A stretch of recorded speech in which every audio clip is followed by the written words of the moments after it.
Hey, Beagle. What's up, Beagle? What's up, Beagle? What's up, Beagle? Are you a Beagle? Huh?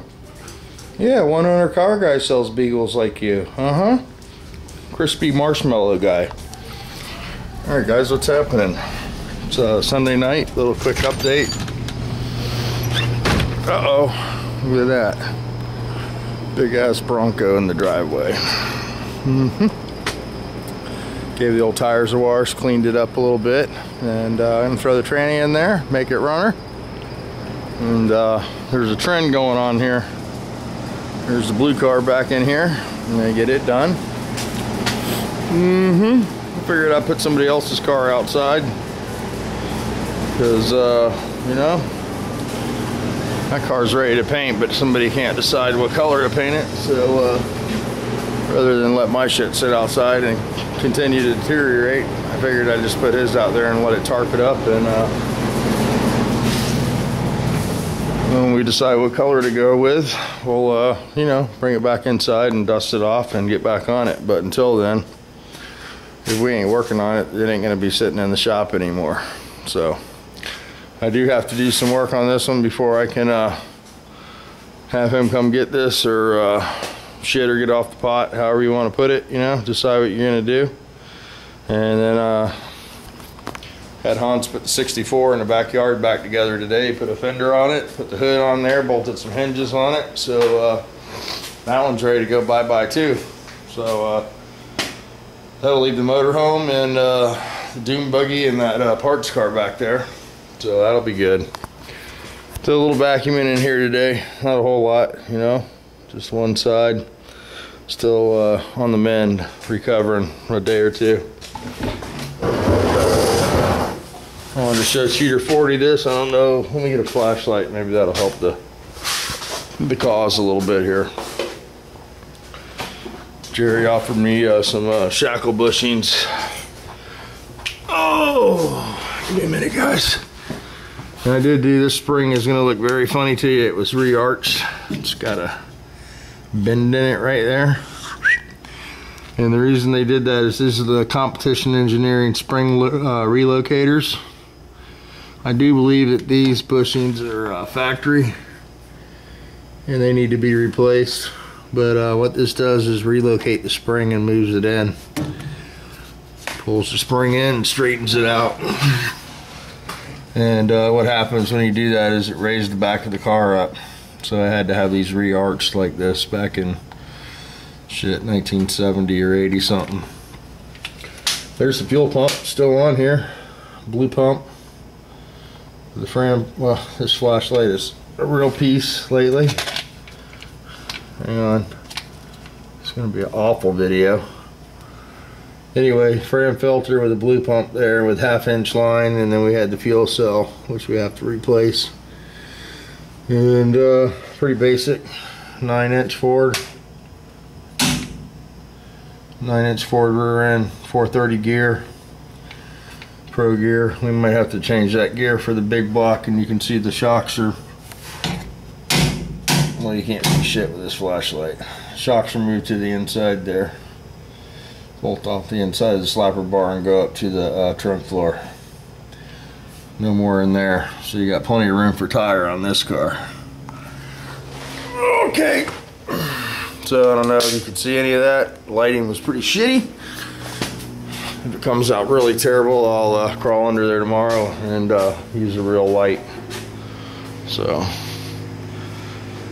yep, I've just been moving stuff around, looking for nuts and bolts, this, that, this. I got some of the big block stuff there, one cylinder head, the intake manifold, the other cylinder heads over there. I'll have to take it apart and freshen them up. They've been sitting around. I got the crank out and looked at it today, and I got to dig the block out of there, and I got the engine hoist. I got to get it working again. It doesn't roll. Loaned it out, it doesn't roll anymore, so I have to get all the rust off of it. Got left outside for quite a while. It's full of dirt, and somehow one of the wheels got bent on the back of it. I don't know if you can even see that out there, engine picker, but I'll try to get that working tomorrow. And then we can lift this big sucker off the stand and put the big block up in there. So, and assemble that. So maybe tomorrow we'll do some welding of the muffler on the bus. I got all kinds of stuff to do. I just need to feel better. And I can get out here. I even dug up the old flat top pistons for the big block there, low compression. You know, we'll put a small nitrous skid on there to make up for the power when we need it, and that way we'll be able to drive around on pump gas. So there we go. Got the Bronco up here. We'll work on that, getting the tranny bolted in there, and making this run.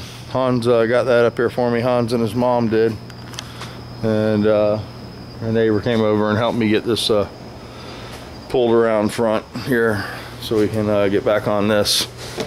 This is sort of just abandoned it. I got the carpet kit thrown in there. I need to cut a hole for the brake, put the door panels on, and you know, finish doing some wiring on this. We were working on this and it got pushed out. And I know what I want. I'm gonna finish my shit, and then if everybody's ready to do something after my cars are done, then we'll be the deck will be cleared and ready to go. But the indecision's killing me, you know what I mean? You get a car to a certain point and it's time to keep moving with it, and then you get stalled by no choice of your own, and it really pisses me off because time's not something I got a lot of, you know? So I'm gonna go ahead and use the time that I got to finish my shit, and if there's any time left after I get this done, then we'll get back on the other stuff. So I think that's the best way to do it, I think. That way something will get done. One of these is gonna have to sooner or later get done. Hey, there's that damn starter button we were looking for. So there we go. It's amazing. See, I find tools, I found some wire in there, so there's all kinds of good stuff in here. Just need to finish this shit up. There's some axle boots to do another set of axles, test light, all kinds of stuff. So I did hear from the Thing guy. A couple of you guys heard that the Thing guy called. He had some problems, and one of the problems was the turn signals don't work. We didn't do anything to the turn signals. The gas gauge doesn't work, and the gas gauge needed a vibrator. We couldn't get the vibrator, so I didn't do anything to the gas gauge. And the vibrator is this little piece right here. Little piece that's screwed to the back of the speedometer head there, the square piece or rectangular piece, and they're sort of hard to get. So that was this gauge issue.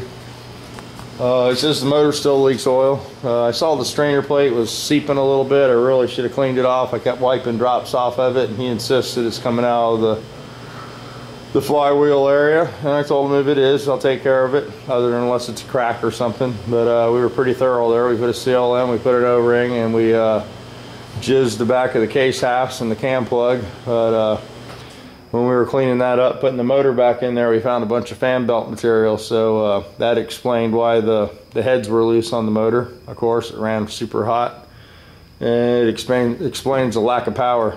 So when you run them hot like that, a lot of times it'll beat the case halves out, and it can cause you know, the case halves to leak. So I don't know if that's the issue or if it's just a strainer plate. I think it's the strainer plate. So he says he won't be able to bring it back till after Thanksgiving though.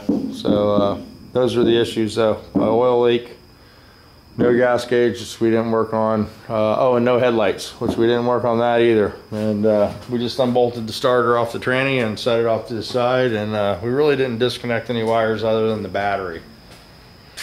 So I told him, without, you know, getting the old test light out and probing it, it's hard to say what it is. So after Thanksgiving we'll get back on that. Dug some main caps up for the big block over there, and I did find some cam bearings from my 2-liter. So we're gonna do some cleaning out here, maybe tonight or in the morning, because it's a mess. You know, pulled boxes out from everywhere. But we did get some parts to move ahead on the 2-liter, so we'll do that. We'll get that short block buttoned up, and we'll get it in a bag. And I dug the cylinder heads out down there today, so I got those exposed. We'll dig those out and do some you know, looking at those, see what we need, order the guides and the seats, and valve job those and put the seats in, whatever we got to do to those to get those ready. So we got a few things coming up, you know, but we're gonna be probably concentrating more on the Brady fleet, you know. It doesn't pay the bills, but you know, sometimes customer cars don't pay the bills either, so you're better off just going broke doing your own stuff. So that's the plan. I got to do a muffler for that. I planned on doing that before we paint it, and I got to fix a little dent on the front of that. And so yeah, hopefully tomorrow we'll be feeling a little better. It's warming up here now, and I think the humidity's back up to the normal 100%. Yeah, wrapped around 65 degrees, nice and muggy. So it's getting like we like it. You know, hopefully I heard it's going to be in the 80s next week. Let's make it in the 90s in this building, so I'll be able to move. So yeah, I might need to get me some heat in here, but it would be useless to try to heat this building with no insulation. It would never happen. So well, you got the torpedo heater out, and we got to get some gas for that. I did do some scraping on here, little rust there, a little dirt there, but nothing too major, you know. It's going to be pretty nice. It'll look much better than it would have if we wouldn't have taken that all apart and addressed it all. So that's where we're at. I got to get a couple more bushings tomorrow, and we can press the bushings in the control arm. I didn't take that side apart yet. I do have this side all pressed out, so we'll get those sandblasted, and then we'll press the, actually we'll sandblast them, paint them, and then press the bushings in. So there we go. I need to find some springs for a big block. These are for a 6-cylinder Nova. That work really good if you got a small block for drag racing, but I don't think I think the oil pan will be dragging on the ground if I try to use those 6-cylinder springs. So there we go. That's where we're at, and hopefully I'll have some more progress for you tomorrow. I found some solenoids for the electrical down there, so we don't have to buy one of those. I already got that. And I get a roll of aluminum fuel line. It's pretty cheap, and we'll plumb that stuff after we get everything painted. All right, man, I'm gonna go ahead and shut this off, and you guys have a good night, and we'll talk to you Monday, and hope everybody's doing good out there. And left a little message with Mr. Blue Roads about the CD thing. I don't know if Jeb Chance is working on that or not, but Andrew talked to Pisser, because I know somebody had mentioned his brother does some mixing, but he mixes beats. I don't know if he's got the capability of putting some tracks down. So we made a little personal message to Mr. Blue Roads there. We'll see what he says, because he's definitely into that kind of stuff, and we might be able to pull that off still if you guys want to do something like that. All right, 12, 13 minutes here. We'll go ahead and shut it down. Got to water the cats. They're getting low. And we'll talk to you guys in the morning.